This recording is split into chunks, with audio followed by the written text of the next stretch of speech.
If you want healthy, happy, hydrated hair, deep conditioning is key. In this video, I show you how I make my avocado hair mask at home, which is perfect for dry, damaged hair.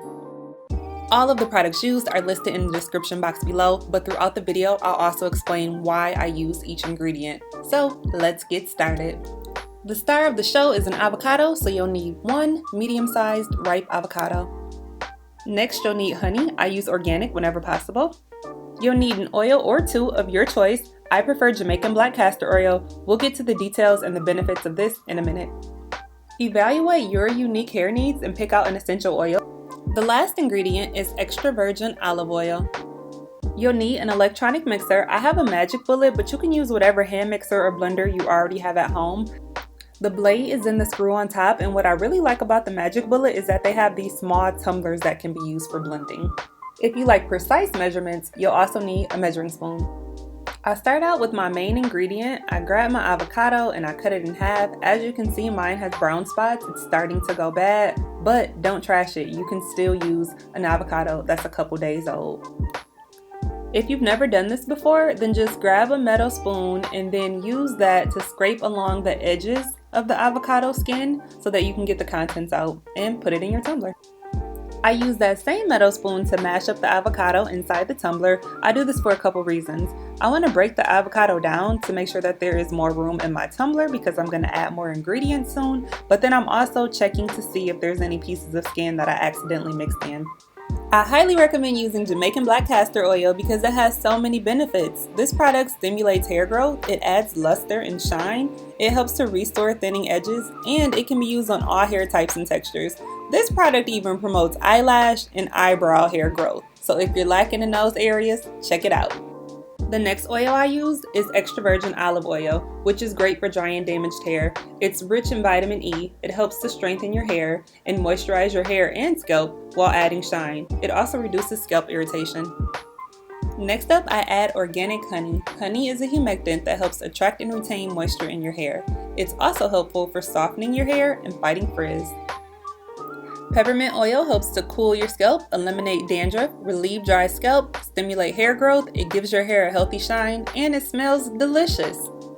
This is what the concoction will look like before you mix it up in a blender. Some people prefer to mix it by hand, but I prefer to use an electronic mixer instead of mashing it to avoid chunks. Trust me, you don't want chunks of avocado stuck in your hair or in your drain.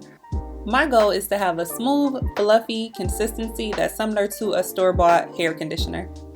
So next, I just screw my blade on and then I put the tumbler on my magic bullet and then I start the blending process. I honestly do not recommend a magic bullet. It took longer than it should have to blend up this simple hair mask. To get the texture I wanted, I had to keep starting and stopping the bullet, and then I also had to manually shake it up just to make sure all the ingredients were incorporated. It just shouldn't be this hard considering all the ingredients I used were oils or already soft. So after a few minutes, I remove the blade and this is what my mixture looks like.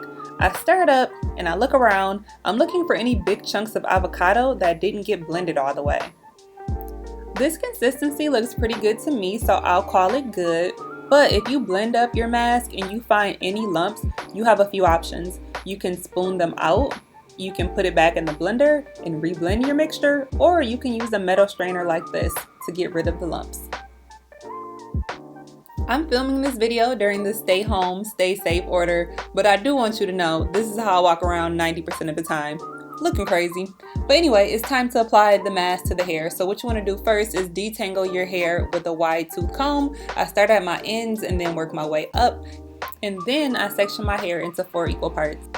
Next, I grab my favorite water bottle from Amazon. If you're loyal to my channel, you've seen this water bottle at least 3 other times in 3 other videos. But what you want to do is spray your hair with water from your roots down to your ends. Your hair has to be wet so that the products will penetrate.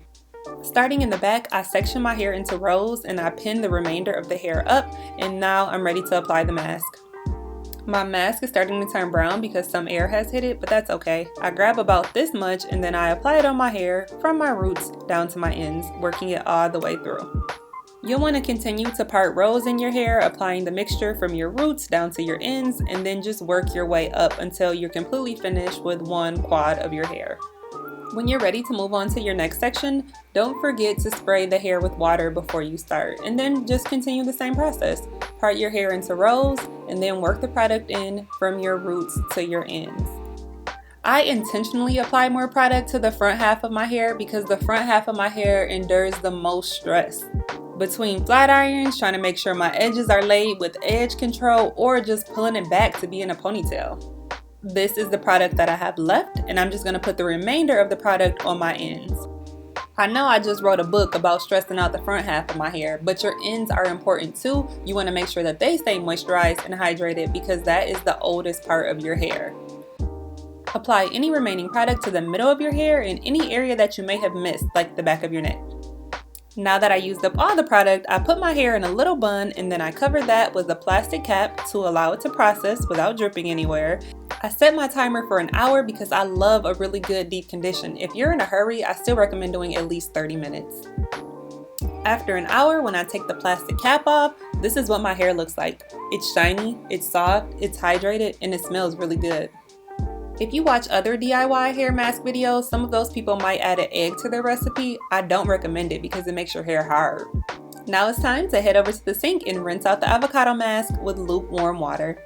After that, shampoo and condition with your favorite products. Today I'm using the Shea Moisture Manuka Honey Intense Hydration Shampoo and Conditioner because my hair mask already had honey in it. On days when I don't have time to create the avocado hair mask, I use this one. This intensive hydration hair mask smells so good, so it's definitely a good alternative.